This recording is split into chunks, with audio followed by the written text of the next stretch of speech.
What if the man who orchestrated a million laughs carried a secret so devastating it haunted him for decades? In a sterile hospital room in May 1975, Moe Howard, the iron-fisted leader of the Three Stooges, whispered a confession that would forever change how the world remembered his beloved brother Curly. This wasn't about comedy gold or Hollywood glory. This was about guilt, sacrifice, and a truth so painful that Moe took it with him to the very edge of death. Behind every nyuk nyuk nyuk was a tragedy that no audience ever saw coming. The story begins in the bustling streets of Brooklyn, where dreams were forged in tenement buildings and hope lived in the hearts of immigrant families. Moses Harry Horowitz entered the world on June 19, 1897, the fourth son in a household where survival meant standing together. His parents, Solomon and Jenny, had crossed an ocean seeking the American dream, only to find themselves trapped in the unforgiving reality of New York's working-class neighborhoods. From his earliest years, Moe displayed the fierce protective instinct that would define his entire life. When bullies targeted his younger siblings in the schoolyard, it was Moe who stepped forward, fists raised and jaw set. He wasn't just a brother, he was a guardian, a role that would follow him from those Brooklyn streets all the way to Hollywood's bright lights. Among those siblings was Jerome Lester Horowitz, born October 22, 1903, a child whose very presence seemed to chase away the shadows of their difficult circumstances. Jerome was everything Moe wasn't. Spontaneous where Moe was calculated, gentle where Moe was forceful, and blessed with an inexplicable ability to transform the mundane into the magical. Family members would later recall how Jerome never seemed to perform comedy. He simply lived it. His clumsy charm and infectious laughter weren't acts. They were the pure expression of a soul that saw joy even in hardship. The brothers discovered their calling in the flickering darkness of neighborhood theaters where silent film legends like Charlie Chaplin and Buster Keaton painted stories with nothing but movement and expression. While Moe studied these masters with the intensity of a scholar, memorizing every gesture and timing every beat, Jerome absorbed their essence and made it his own. He would stumble through pratfalls in their cramped apartment, turning accidents into artistry while neighbors gathered to watch the impromptu performances of a boy who seemed born to make others smile. By his teenage years, Moe's passion for performance had eclipsed any interest in traditional education. He abandoned school, diving headfirst into amateur theater with a determination that bordered on desperation. This wasn't just about following a dream. It was about lifting his entire family from poverty's grip.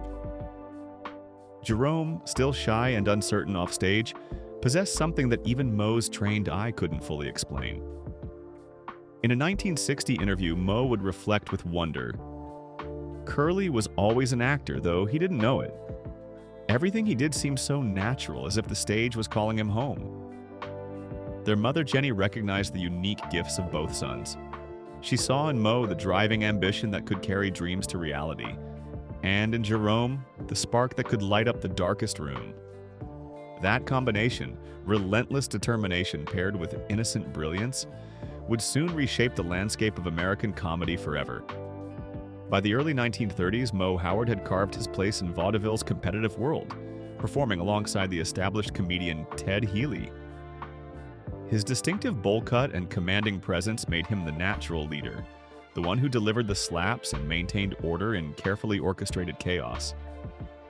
But when his brother Shemp chose to pursue other opportunities in 1932, Moe faced a decision that would alter the course of entertainment history. Jerome seemed the most unlikely candidate to join the act. He lacked professional training, shrank from attention when offstage, and had never performed before paying audiences. Yet something in his eager eyes convinced Moe to take a chance on family over experience. The transformation was nothing short of miraculous. Jerome shaved away his thick hair and mustache, emerging as Curly, a childlike figure whose bald head and cherubic face would become one of comedy's most recognizable images. The moment Curly stepped onto the stage, magic happened. Audiences didn't just laugh, they erupted. His improvisational genius needed no direction, no script, no careful planning. He spun in circles until dizzy, barked like a confused dog, and turned his signature "Nyuk, nyuk, nyuk," into a battle cry of pure joy. Within months, the new trio of Moe, Larry Fine, and Curly Howard had overshadowed Ted Healy entirely. In 1934, they broke free from Healy's shadow and signed with Columbia Pictures, a partnership that would define their legacy. Columbia's executives demanded brutal efficiency, 8 to 10 shorts per year, each filmed in less than a week. But this relentless pace only seemed to fuel Curly's creativity. Films like Men in Black, which earned an Academy Award nomination, and Uncivil Warriors established the Three Stooges as the undisputed kings of comedy shorts. At the heart of every success was Curly's inexplicable ability to find humor in chaos. Directors learned to let cameras roll beyond scripted scenes, knowing that Curly's spontaneous moments often became the film's highlights. A rare Columbia memo discovered decades later captured the studio's amazement. Curly is a genius who needs no direction. He can transform an entire set with nothing more than a shrug. While Curly became the soul of their act, Moe shouldered the burden of business. On screen, he was the tyrannical boss keeping Larry and Curly in line. Off-screen, he battled Columbia's ruthless executives for fair treatment and better working conditions. But even as Moe fought these battles, he watched his younger brother emerge as something unprecedented. Not just a comedian, but a cultural phenomenon whose childlike wonder resonated with audiences desperate for escape during the Great Depression. Success, however, carried a price that none of them could have anticipated. By the early 1940s, the Three Stooges had reached their commercial peak, but cracks were beginning to appear in the foundation of their empire. Curly, still in his 30s, began showing subtle changes that only a brother's watchful eye could detect. His once athletic frame grew heavy, his lightning-quick reflexes slowed, and lines that once flowed effortlessly now occasionally escaped him. What audiences mistook for natural evolution was actually the beginning of a tragic decline. Years of punishing schedules combined with Curly's increasingly reckless lifestyle of late-night parties and heavy drinking were exacting a terrible toll. Columbia's wartime demands only intensified the pressure, with audiences craving light entertainment to escape the harsh realities of global conflict. The studio pushed for even more content. Moe began noticing moments on set that filled him with dread. Curly would blank out mid-scene, stare into space with confusion, or slur words that should have been second nature. Larry Fine would later admit in a 1973 interview, "We all tried to hide Curly's condition. Moe told us to do whatever we could to make him look okay on camera, but deep down we knew something was terribly wrong." Behind the scenes, Moe pleaded desperately with Columbia's executives for relief. A handwritten letter discovered in 2023 among Columbia's archives revealed the depth of his concern. "Jerome cannot continue at this pace. He's exhausted beyond measure, and I fear we'll lose him if immediate action isn't taken." His warnings fell on deaf ears. The studio's response was silence, and the crushing schedule continued. By 1944, even casual fans began noticing changes in Curly's performances. His voice seemed weaker, his timing slightly off, his movements less fluid. To Moe, every forced laugh from his brother felt like watching a masterpiece slowly fade before his eyes. The end came with the sudden violence of a lightning strike. On May 6, 1946, during the filming of Halfwit's Holiday, Curly collapsed from a massive stroke. He was only 42 years old, an age when most performers are reaching their prime.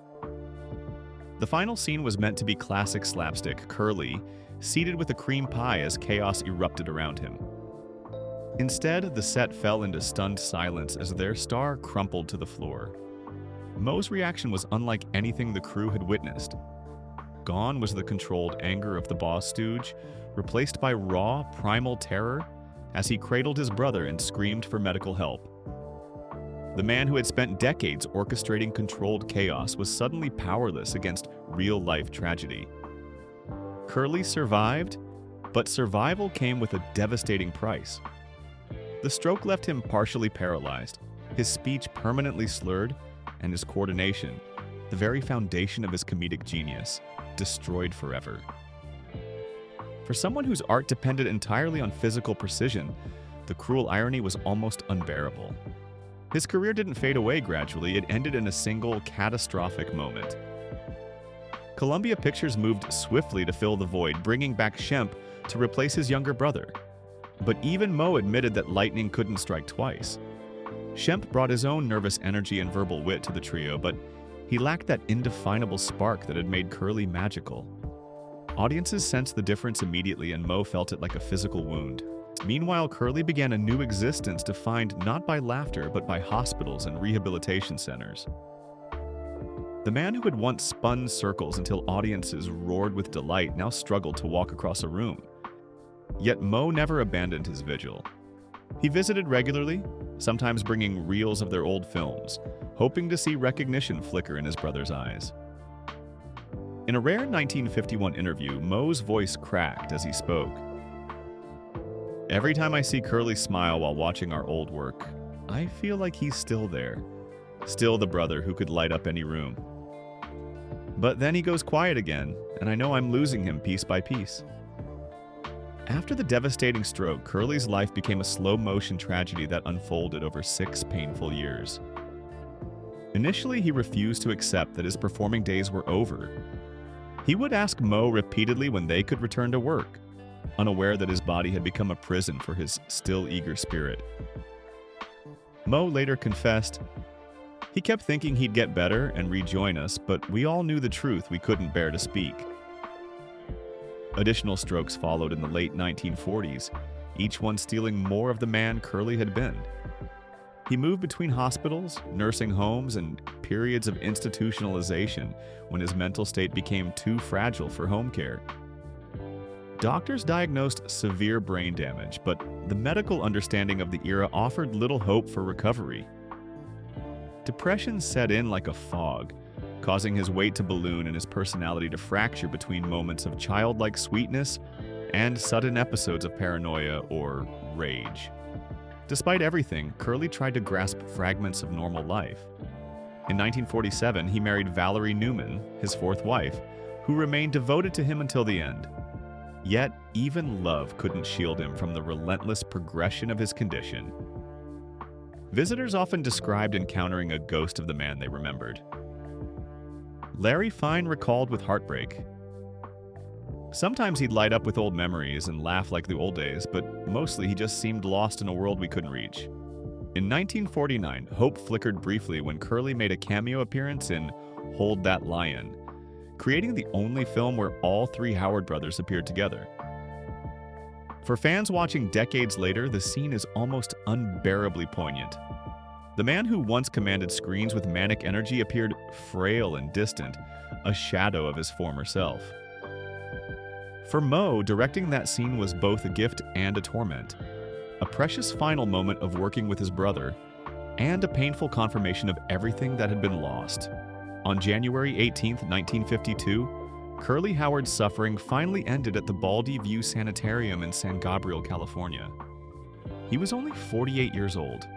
The world reacted with shock, unable to reconcile the vibrant performer they remembered with such a quiet, tragic conclusion. But for Moe, the loss wasn't sudden. He had been mourning his brother for years, watching him disappear gradually like a photograph fading in sunlight. Curly's death left a wound in Moe Howard that time never healed. Outwardly, he continued leading the Three Stooges through various incarnations, first with Shemp, then Joe Besser, and finally Curly Joe DeRita. The act endured, earning new generations of fans, but Moe privately admitted that the soul of their comedy had died with his younger brother.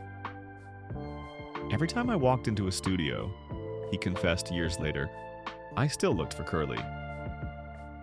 But he was never there.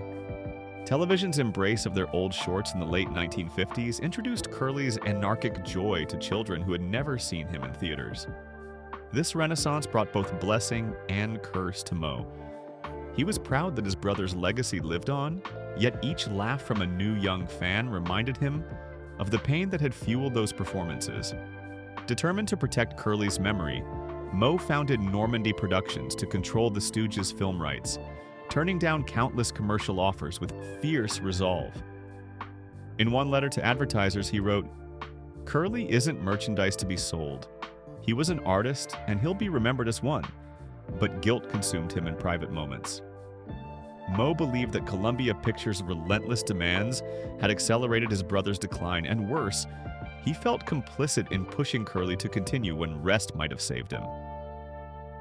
"We were making people laugh," he once said quietly, "while my brother was dying right in front of me." By the early 1970s, lung cancer, the result of decades of heavy smoking, began claiming Moe's own strength. In his final week at Cedars-Sinai Hospital in May 1975, family members brought reels of old films to his bedside. Nurses recalled him whispering Jerome under his breath, as if speaking to someone only he could see. His daughter Joan remembered how her father's eyes would light up whenever Curly appeared on screen, then fill with tears that spoke of decades of unspoken sorrow. It was in those final days that Moe broke his lifelong silence about the brother the world had idolized. His confession wasn't about destroying Curly's memory. It was about revealing the human being behind the laughter. He spoke of the loneliness that had driven Curly to drink, the illness that comedy had helped him hide, and the despair that fame had never been able to cure. This wasn't just grief talking, it was regret given voice. The testimony of a brother who had watched helplessly as someone he loved sacrificed everything for the sake of making others smile.